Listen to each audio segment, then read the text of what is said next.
Farid Vaid, bonjour. Bonjour. Et merci d'avoir accepté l'invitation des Géopolitiques Le Mag. Vous êtes spécialiste de l'Iran, directeur de l'Observatoire de l'Afrique du Nord et du Moyen-Orient de la Fondation Jean Jaurès. L'Iran qui est au cœur de l'attention internationale cette semaine. Et pour une fois, ce n'est pas directement lié à son programme nucléaire. Le pays est en effet gagné par des émeutes depuis samedi dernier, après la mort de Mahsa Amini. Cette jeune femme de 22 ans, originaire du Kurdistan, est morte après avoir été arrêtée par la police des mœurs pour, je cite, port de vêtements inappropriés. Depuis, des rassemblements se multiplient, d'abord dans le Kurdistan, donc, puis dans la capitale Téhéran, avant de s'étendre à d'autres grandes villes, comme Ispahan, dans le centre de l'Iran. Farid Vaid, est-ce que vous avez été surpris, vous qui suivez au quotidien l'actualité en Iran, par le succès croissant de cette mobilisation, et en particulier par le fait que ce sont les femmes qui, cette fois, sont en première ligne dans cette scène contestataire? Oui, et pour plusieurs raisons, ces manifestations sont surprenantes et différentes avec d'anciennes manifestations en Iran. En 2019, on avait des manifestations en Iran suite à l'augmentation du prix du carburant. Ça touchait principalement les villes périphériques en Iran, donc le Kurdistan et d'autres villes à la frontière irakienne. La répression était très sanglante. Et pendant une semaine, Internet a été coupé, 1500 morts, et ça a été fini de cette manière. En 2009, c'était des manifestations politiques. Après la réélection controversée de Mahmoud Ahmadinejad, donc une réélection très probablement truquée, des millions de personnes dans les rues de Téhéran. Et là, pour le coup, c'était plutôt les grandes villes qui bougeaient, pas la campagne. Et ce qui est surprenant aujourd'hui, c'est que c'est tout le pays qui bouge. Donc les grandes villes comme Téhéran, Isfahan, Shiraz, Mashhad, qui est une ville religieuse, et bien sûr la campagne. Donc la manifestation a commencé avec les cérémonies et les funérailles de Mahsa Amini à Sarez, dans sa ville dans le Kurdistan. Et elle est assassinée à Téhéran. C'est une jeune femme de la campagne qui venait rendre visite à sa famille à Téhéran. C'est pour ça aussi en fait, c'est très tragique. Ça touche des millions d'Iraniens parce que ça aurait pu arriver à n'importe quelle autre fille. Une jeune fille assassinée et pour aucune raison, une jeune fille innocente parce qu'elle aurait mal porté son voile. Et c'est complètement inimaginable, c'est injuste. Et ça a fait en fait sortir, des années de frustration politique et économique, et la corruption est massive en Iran, et un gros manque de liberté. Vous avez une jeunesse iranienne qui est complètement en décalage avec le système et les valeurs du régime.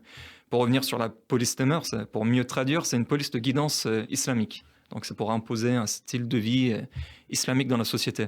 Notamment vestimentaire. Notamment vestimentaire, donc le voile pour les femmes, mais aussi pour un homme, très très difficile de se balader dans les rues de Téhéran en short, ou par exemple ça peut être la consommation d'alcool.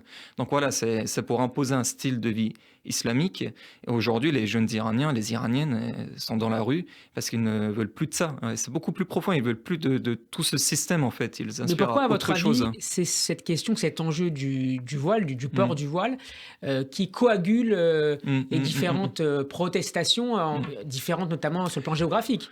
Parce que c'est très symbolique, ça fait 4 décennies que le port du voile est obligatoire. Et voilà, en 79, la révolution de 79, qui a fait renverser la monarchie en Iran, qui était une institution millénaire. Et ce n'était pas censé être comme ça. La révolution de 79, il y avait les nationalistes, et les communistes, et les socialistes, et bien sûr, des mouvements islamiques. Très vite, le voile a été imposé. Pour remettre dans le contexte, dans les années 80, il y avait la guerre Iran-Irak, donc les Iraniens avaient la tête, on va dire, à autre chose. Mais ça a toujours été vécu comme une injustice. Et ça symbolise en fait toute une injustice du système, ce voile. Et c'est aussi, ça touche tout le monde. Que vous soyez bourgeoise ou de milieux défavorisés à Téhéran ou dans la campagne iranienne, le voile, ça touche tout le monde. Contrairement, par exemple, au prix du carburant en 2019, où ça touchait quand même moins les classes bourgeoises. Même s'il faut dire, aujourd'hui, avec les sanctions, la classe moyenne en Iran est en train de disparaître. Donc, la pression économique touche tout le monde, mais le voile, c'est tout le pays. Et donc, c'est pas que les femmes. Aujourd'hui, sur les images, on voit aussi des hommes qui sont dans la rue, qui ne reculent pas. C'est ça qui est aussi très important. Quand on compare avec les autres images des autres manifestations en Iran les dernières années, souvent, c'était les Iraniens la jeunesse qui avait peur face aux forces de l'ordre, qui reculaient. Aujourd'hui, c'est très frappant. On voit qu'en fait, c'est l'inverse, pour le moment. Et les jeunes avancent, c'est les forces de l'ordre qui reculent. Après, il ne faut pas être naïf. Il ne faut pas croire qu'il y aura un changement de régime dans 2 semaines, qu'il y aura une révolution. La répression, elle sera sanglante. Ce qui est très frappant aussi, Farid Vaïd, c'est le caractère transgénérationnel de cette mobilisation. Vous parliez déjà de la mobilisation des hommes, cette fois derrière les femmes, et on voit aussi des mamies qui sont dans la rue et qui appellent... On voit des grands-mères, des grands-pères, et voilà, c'est très symbolique. Mahsa Amini, aujourd'hui, je vois beaucoup sur Twitter un formule, et on dit que c'est la fille de l'Iran. Elle symbolise vraiment tout le pays. Et en Iran, on a aussi beaucoup cette culture de martyr. C'est très important pour comprendre la mentalité iranienne. La culture chiite. Exactement, chiite et iranienne. Même avant l'arrivée de l'islam en Iran, dans nos histoires en Iran du livre des rois, on a vraiment cette culture du martyr. Et bon, le chiisme, de toute façon, c'est l'islam, on va dire, l'iranienne. Donc oui, vous avez tout à fait raison. Mais aujourd'hui, Mahsa Amini, c'est une figure qui symbolise tout ce mouvement. Vous avez des gens âgés, des gens moins âgés, des jeunes qui sont dans la rue, qui manifestent tous contre cette injustice qui a été très très mal vécue en Iran. Mahsa Amini qui n'était pas à la base une figure politisée, c'était pas quelqu'un qui était forcément pas du tout une jeune femme de 22 ans comme tout le monde qui venait de la campagne. Imaginez une jeune fille en France qui vient de la campagne à Paris et qu'elle soit assassinée pour aucune raison. Que sait-on précisément justement des conditions qui ont conduit au décès de Mahsa Amini? Selon des médecins d'un hôpital de Téhéran, elle aurait reçu plus de 11 coups sur la tête avant de tomber dans le coma et d'en mourir. Est-ce que vous avez d'autres éléments Écoutez, de nombreuses filles ont témoigné, d'autres jeunes filles qui étaient arrêtées au même moment avec Mahsa Amini, qu'elle aurait reçu de nombreux coups. On sait que sur son corps, c'est la famille qui a témoigné. Il y avait des bleus, des blessures, du sang. Donc la version de l'État iranien au début en disant que elle avait des problèmes de santé, c'était un malaise. Ça, c'est sûr et c'est certain. Et c'est pas vrai, c'est un mensonge. C'est comme l'histoire de l'avion ukrainien où pendant 3 jours, ils disaient que l'avion a un problème technique. Et après 3 jours, ils ont dit que c'était les missiles des gardiens de la Révolution. Donc non, aujourd'hui, ce qu'on sait, il faut savoir aussi, c'est difficile d'avoir accès à l'information en Iran. Mais ce qui est sûr, c'est qu'elle a été assassinée par la police, par les coups qu'elle a reçus par la police. Alors, selon le dernier bilan du gouvernement, qui est évidemment à prendre avec beaucoup de pincettes, 9 personnes, dont 3 membres des forces de sécurité, ont été tuées depuis le début de cette mobilisation. La répression policière s'intensifie sur place. Hier, à Shiraz, dans le sud de l'Iran, des forces de sécurité ont ouvert le feu sur des manifestants, selon une vidéo qui circule beaucoup sur Twitter en particulier. Jusqu'où, selon vous, le régime peut-il aller pour mettre un terme à ces émeutes ? Je pense qu'il n'y a pas de limite, c'est triste de le dire comme ça, mais je pense que voilà, vous êtes face à un système idéologique, religieux. Qui ne négocie pas. Non, pas ce gouvernement-là. En tout cas, bon, faut dire quand même les réformistes, c'était un peu plus ou moins la même chose quand il y avait des manifestations. Mais non, ils ne négocient pas. Après, peut-être qu'ils vont prendre quelques pas, essayer symboliquement d'arranger les choses. On entend aujourd'hui des débats sur la nécessité de l'existence, de l'action de la police de mœurs. Mais en fait, les Iraniens veulent beaucoup plus que ça. Ils veulent un changement fondamental. Et l'État iranien, bien sûr, ne va pas donner ce changement fondamental. Et si c'est nécessaire de tuer, ils le feront. D'ailleurs, là, aujourd'hui, je lisais le narratif habituel en disant que les gens qui sont dans la rue, c'est pas des simples manifestants, ils sont entraînés par l'Occident, c'est un complot. Voilà. Donc, quand ils préparent le narratif, on sait ce qui se passe après. Coupure d'Internet, répression, prison, quelques exécutions pour faire peur aux autres. Ce qui est néanmoins remarquable dans cette crise, parmi d'autres facteurs que vous évoquiez tout à l'heure, Farid Vaïd, ce sont les réactions politiques, malgré tout assez contrastées, qu'elles suscitent au sein du personnel politique. Je voudrais en particulier vous faire réagir aux déclarations du président du Conseil de la Choura, Mohamed Bakr Kalibaf, ce dernier qui a déclaré qu'il était nécessaire d'enquêter sur le comportement de la police, de la moralité, pour éviter de nouveaux drames. Est-ce que ça veut dire qu'au moins sur cette question-là, sur l'attitude laissée à la police des mœurs, une évolution est possible? Écoutez, ils peuvent avoir un côté très pragmatique. Et s'ils voient que la situation est en train de complètement dégénérer, comme j'ai dit, ils vont très probablement prendre quelques pas. Beaucoup de responsables, il faut le dire, dans la République islamique, qui ne sont pas forcément pour l'action de la police des mœurs. Mais ça arrive trop tard. Ça arrive trop tard. Les gens veulent autre chose. Et c'est des gestes, en fait, qui n'ont plus aucun sens parce que pendant des années, il y a eu ce genre de promesses. Mais ça ne change pas fondamentalement parce que l'État donne cette liberté à une minorité d'avoir ce genre d'action. Et c'est ça qui est dangereux. Donc même les enquêtes et les promesses, il faut savoir qu'en Iran, les réformistes, Ghalibaf, c'est pas un réformiste, c'est un conservateur, mais les réformistes, que ce soit Khatami ou Rouhani, ils ont quand même eu l'exécutif pendant 16 ans. 8 ans Khatami, 8 ans Rouhani. Mais quand vous avez un État, c'est un État très complexe, l'État iranien. Vous avez l'exécutif qui est aux mains du président de la République, élu au suffrage universel, après le filtrage des candidats, bien sûr. Et vous avez les institutions qui sont liées directement au guide. Le guide qui est le chef de l'État, c'est lui le chef des forces de l'ordre, des forces armées.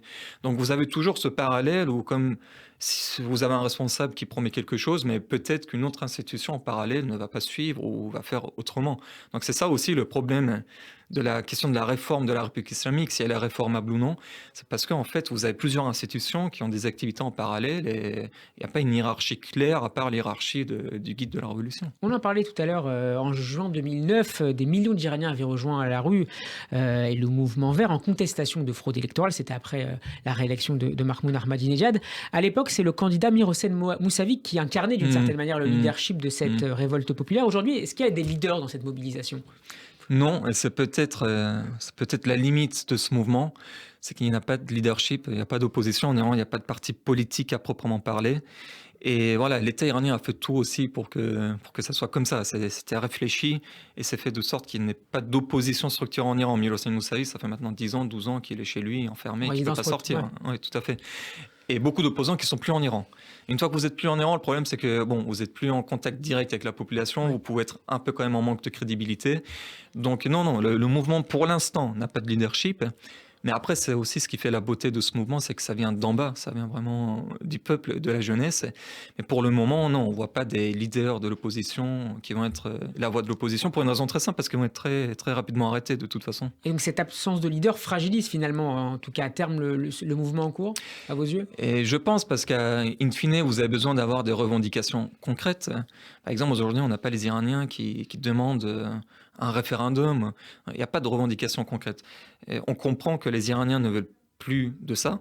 Mais en revanche, on ne sait pas ce qu'ils veulent. Et pour ça, on a besoin d'avoir un leadership avec des revendications concrètes, ce qui n'est pas le cas aujourd'hui en Iran. Ça arrivera peut-être un jour, mais ce n'est pas le cas aujourd'hui, dans l'immédiat. Est-ce que l'arrivée à la présidence de l'ultra-conservateur Ebrahim Raïssi a marqué une forme de durcissement du régime, notamment sur cette question des mœurs ? Sans doute. On ne peut pas dire qu'il n'y ait pas de différence entre un président conservateur et modéré ou réformiste.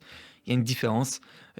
D'autres vont dire qu'il n'y a pas de différence fondamentale. C'est vrai, les réformateurs n'ont pas pu non plus se débarrasser complètement de la police des mœurs. Mais il y a quand même un durcissement. Il faut comprendre que Raïssi, c'est un ultra-conservateur. Il avait joué déjà un rôle trouble les années 80 avec l'exécution des opposants, des communistes et des socialistes.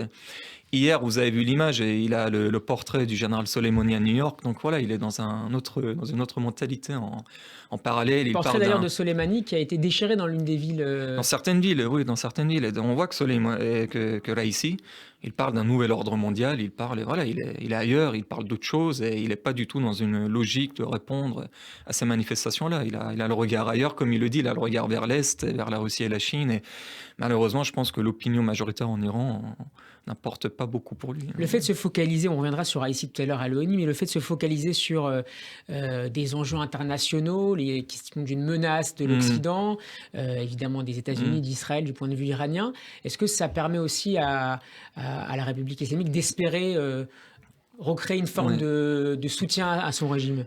Pas pour la majorité des Iraniens, mais pour leurs partisans, oui. En fait, ce qu'ils font, c'est pour leurs partisans. S'il a fait ça hier avec le portrait de Soleimani, c'est parce qu'effectivement, la figure du général Soleimani parle à leurs partisans.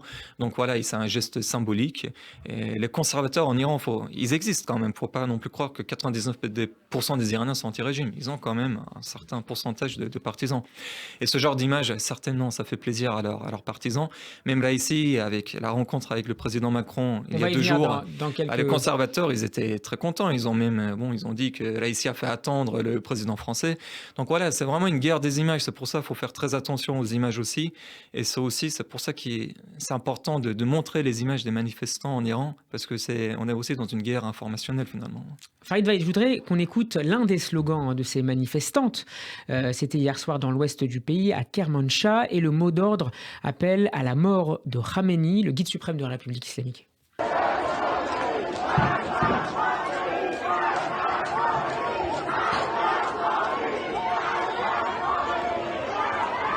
Vous avez déjà un peu répondu à la question tout à l'heure, mais je vais un peu peut-être l'élargir. Est-ce que le régime pourrait, à terme, par la multiplication de ces crises, être menacé ? En particulier, et si aucun accord sur le nucléaire était trouvé, et si la situation économique et sociale se dégradait, inflation, chômage, baisse des réserves. Oui, bien sûr, la situation, elle est très compliquée en Iran. Pour revenir sur le guide de la révolution, il est vieux. Il est vieux, malade, il est âgé, il est probablement. malade. Et beaucoup de gens se posent la question de sa succession. Et je pense que ça va être un moment très difficile pour l'État iranien, la succession du guide. Parce qu'ils n'ont pas une figure, on va dire, une personnalité conservatrice comme lui qui pourra fédérer ses partisans. Soleimani aurait pu être un successeur désigné. Il aurait peut-être eu être un président, il aurait peut-être Pas guide suprême. pu gérer la situation de transition, mais non, pour être guide, de toute façon, il faut être ayatollah, il faut être un religieux. Et je pense qu'il pariait un moment sur Raïssi, sauf que Raïssi, force est de constater qu'il n'a pas le niveau. Il parle pas bien, c'est pas un bon orateur, et il a vraiment pas le niveau. Ayatollah Khamenei, on peut penser ce qu'on peut de lui, mais bon, il est ce qu'il est, mais il parle bien, donc ses partisans l'apprécient. Ils n'ont pas de... Voilà, sa succession va être très difficile, on parle de son fils, ce qui sera aussi très problématique, parce que ça va être donc une dynastie. Quand c'est de père à fils, c'est très problématique dans la culture iranienne, mais le régime aura sans doute une crise importante au moment du décès du guide. Après, le JCPOA, c'est un dossier technique.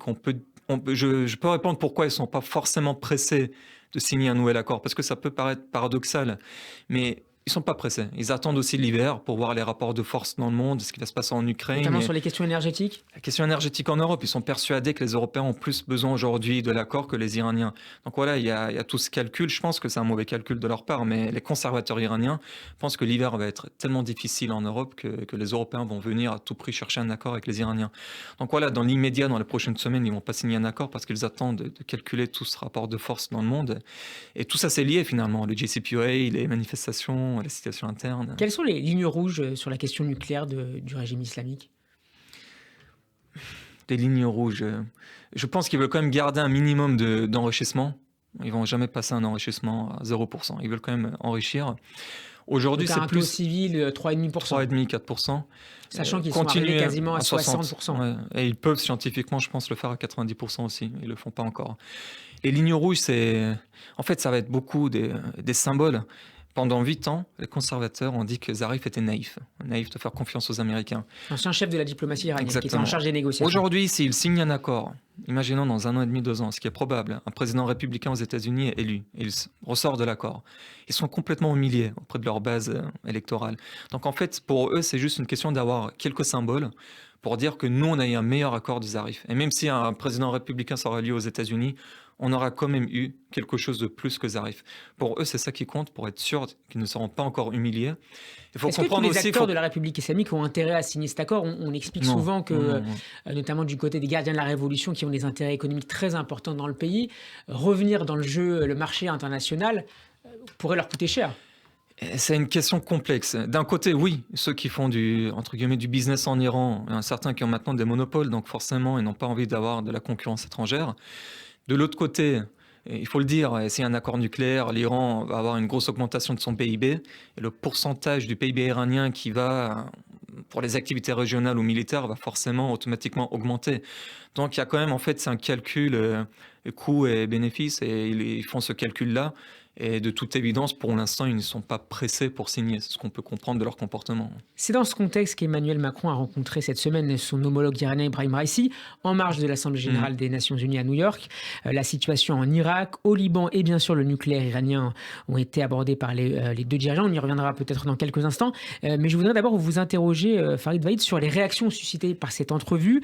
Selon l'Élysée, le président de la République a fait part, je cite, du choc qui a été le sien à la nouvelle de la mort de Mahsa Amini après son arrestation. Il aurait également insisté sur la nécessité qu'une enquête transparente fasse la lumière sur ce drame.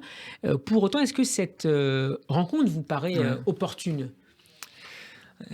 Écoutez, c'est l'agenda diplomatique de la France à l'ONU. Le président Macron avec Rouhani aussi, il avait une rencontre et l'État français a joué un rôle diplomatique important pour essayer de retrouver un accord sur le nucléaire et contrôler, on va dire, le nucléaire iranien.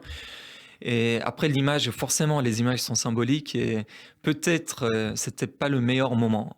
bon, c'était l'agenda diplomatique et c'est pas tous les jours que les chefs d'État sont à l'ONU à New York pour négocier, ils ont l'occasion de se voir. Mais oui, quand il y a des jeunes femmes qui manifestent en Iran, quand il y a des morts et quand on voit le président iranien et le président français qui serrent la main, en tout cas, sans vouloir critiquer le Quai d'Orsay ou l'Élysée, en Iran, les images ont été, on va dire, manipulées par les conservateurs en disant que le président iranien a fait attendre le président français, que le président iranien a répondu très fermement aux propos du président français sur Mahsa Amini. Donc voilà, il faut comprendre aussi le jeu médiatique des conservateurs en Iran. S'ils prennent des photos avec Emmanuel Macron, c'est pas pour dire que voilà, on est en train de faire de la diplomatie, c'est pour plutôt dire voilà, on est là, on prend la place, on défend notre vision du monde. Mais bon, c'est la diplomatie et on peut pas ne pas faire de diplomatie non plus. Donc, À en croire le Figaro, la nomination du prochain ambassadeur de France à Téhéran fait actuellement l'objet de tensions entre les deux capitales. L'Iran coûterait peu à la nomination de Nicolas Roche comme ambassadeur dans le pays. Cet ancien directeur de cabinet de Jean-Yves Le Drian est considéré comme un néoconservateur critique de la République islamique. Nicolas Roche, rappelons-le, ou précisons-le plutôt, n'a pas encore obtenu son agrément. Est-ce que c'est un dossier qui peut encore traîner, selon vous, en particulier dans le contexte un peu trouble que l'on connaît, notamment sur les questions nucléaires? c'est possible. Il faut savoir que l'Iran aussi n'a pas d'ambassadeur actuellement à Paris. Donc les deux pays n'ont pas d'ambassadeur. Et oui, de toute façon, à chaque fois, il y a des tensions en disant que les ambassadeurs en Iran ont des profils sécuritaires ou néoconservateurs. Bon, ce genre de tensions habituelles. Après, les tensions entre l'Iran et la France, c'est surtout aussi Fariba Adelkha, cette chercheuse franco-iranienne de Sciences Po qui est en Iran depuis maintenant quelques années. Oui, je ne pense pas que les relations vont s'améliorer les prochains mois ou les prochaines années. Mais est-ce que c'est le signe des gens qui sont en Téhéran, pas à Paris. Est-ce que c'est le signe du côté de Paris d'un durcissement de la ligne, notamment sur les questions nucléaires? De Paris, je pourrais pas vous dire. J'ai pas les informations. En tout cas, ce qu'on voit, c'est que la France, le Royaume-Uni, l'Allemagne et l'Union européenne jouent un rôle diplomatique très important pour signer un accord. Ça, c'est évident. Ils essayent d'être un intermédiaire pour trouver une solution. Après, de l'autre côté, si les Iraniens n'acceptent pas les solutions européennes. Et voilà, il faut comprendre aussi les lignes rouges que nous fixons ici en Europe et fixer des limites.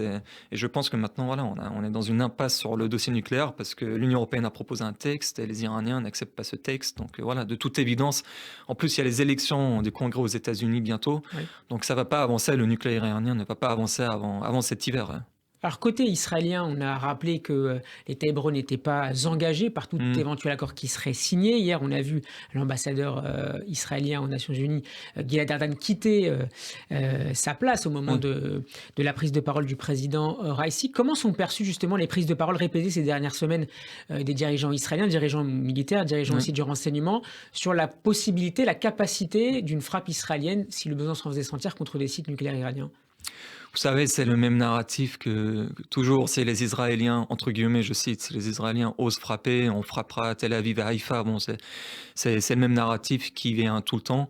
Après, faut être réaliste, faut réfléchir. Je ne suis pas un expert militaire ou sécuritaire. Si l'État d'Israël a les moyens militaires de vraiment détruire de manière opérationnelle toutes les installations nucléaires en Iran, quelles seront les réactions de la République islamique et de ses milices? Je pense que les responsables de la République islamique font le pari qu'Israël ne fera jamais une attaque, on va dire, massive, qu'il y aura des sabotages, comme il y en a eu ces dernières années, des opérations de renseignement, il faut dire, très réussies de la part d'Israël en Iran. Mais je pense qu'ils ne s'inquiètent pas d'une frappe, on va dire, massive, d'une réelle attaque, une opération importante. En tout cas, c'est dans leur mentalité. Et après, ils font le pari aussi de leur réponse. Ils comptent sur leurs milices, le Hezbollah en Irak, en Syrie. Et voilà, c'est difficile de répondre à cette question, mais en même temps, voilà, si les activités nucléaires de l'Iran s'intensifient, comme s'intensifient aujourd'hui, il faut voir aussi quels seront les... En fait, sur le JCPOA, il y a une question très simple. Quel est le plan B? Voilà. S'il n'y a pas de JCPOA, qu'est-ce qu'on fait? Et je pense pour l'instant, il n'y a pas de réponse claire à ça en Europe ou aux États-Unis. Quelle est l'incidence de la guerre en cours en Ukraine du point de vue des relations entre la Russie et l'Iran? Il se dit que du côté de Bachar el-Assad, le président syrien, comme du côté russe, on espère, on ambitionne de faire reculer l'influence iranienne dans le pays. Par ailleurs, on sait que l'Iran a vendu plusieurs centaines de drones à la Russie qui ont déjà commencé à être utilisés sur le terrain ukrainien. Voilà, quelles sont les conséquences de cette guerre en Ukraine sur déjà, il y a les conséquences économiques. Le pétrole et le gaz coûtent plus cher. Donc l'Iran vend quand même quelques centaines de milliers de barils de pétrole à la Chine, donc ça augmente leurs revenus. C'est pour ça aussi peut-être qu'ils sont moins pressés pour la signature d'un accord, parce que les revenus ont quand même augmenté. Même si l'Iran a difficilement accès à son argent, le prix du pétrole augmente, donc ça arrange les affaires en Iran. Après, sur l'alliance, c'est peut-être un gros mot, mais sur le rapprochement stratégique entre l'Iran et la Russie, c'est un rapprochement entre pays sanctionnés, tout simplement. Ils sont tous les deux sanctionnés. C'est circonstanciel. Ils trouvent des solutions ensemble. Il faut comprendre, c'est surtout le regard vers l'Est des conservateurs en Iran, c'est surtout leur haine de l'Occident. C'est pas qu'ils ont un rapprochement culturel ou civilisationnel avec la Russie ou la Chine, pas du tout. Mais voilà, c'est ce qu'ils disent un nouvel ordre mondial où l'Occident ne domine plus le monde. C'est leur rêve. Voilà. Donc ils cherchent à se rapprocher de la Russie, de Moscou et de Pékin pour empêcher l'Occident de dominer le monde. Le président Raisi qui a d'ailleurs mis en cause hier, mercredi, le deux poids, deux mesures des Occidentaux sur la question du droit des femmes, mais aussi sur les questions nucléaires. C'est une rhétorique qui est constante, habituelle. C'est absurde. Bon, il n'y a aucun parallèle à faire, mais oui, en Iran, il sort régulièrement les images des gilets jaunes en France en disant que la violence policière en Occident, bon, on sait très bien que ça n'a rien à voir et c'est absurde. Bon, ils le font pour mais de leurs ce point de vue, il y a des partisans. convergences avec la Russie et la Chine? Cette critique de l'Occident? Oui, bien sûr, cette critique de dire vous avez... Voilà, après, il faut faire attention dans la diplomatie européenne aussi, les deux poids, deux mesures. Effectivement, quand on a de bonnes relations, on va dire, avec l'Azerbaïdjan pour leur gaz ou avec l'Arabie Saoudite pour leur pétrole. Avec un accord notamment signé par l'Union européenne. On peut nous aussi, peut-être, parfois, on donne quelques raisons, on va dire, on alimente ce narratif-là quand on voit ce qui se passe en Arménie et que l'Union européenne a besoin du gaz azerbaïdjanais. Bon, donc ce deux poids, deux mesures est d'un côté complètement exagéré et ça fait partie de la propagande iranienne, russe et chinoise. Et en même temps, je pense que nous aussi, on doit être plus attentifs à nos prises de parole, aux images et à nos actions. On va clore cette première partie avec, comme c'est la tradition dans cette émission, de la musique. On écoute un extrait de la bande originale de la série Téhéran, diffusée actuellement sur Apple TV. Aux manettes, le musicien israélien Mark Eliaou, qui, paraît-il, est très apprécié en Iran. Il est né dans la province russe du Daghestan, pas très loin de l'Iran et de la Turquie. Et il excelle en particulier dans l'usage du kamanche, c'est ça ? Un instrument à cordes d'origine perse. Visiblement, vous le connaissez, Farid Vaïd ? Oui, c'est magnifique. Ouais. Et donc, vous confirmez ce succès oui, dans le pays ? Oui, effectivement, oui. Merci beaucoup d'avoir été avec nous. Je rappelle que vous êtes spécialiste de l'Iran, de l'Afrique et du Moyen-Orient au sein de l'Observatoire de la Fondation Jean Jaurès. Merci beaucoup d'avoir été avec nous. Merci à vous. Dans Géopolitique Le Mag. À bientôt sur Radio J. Merci.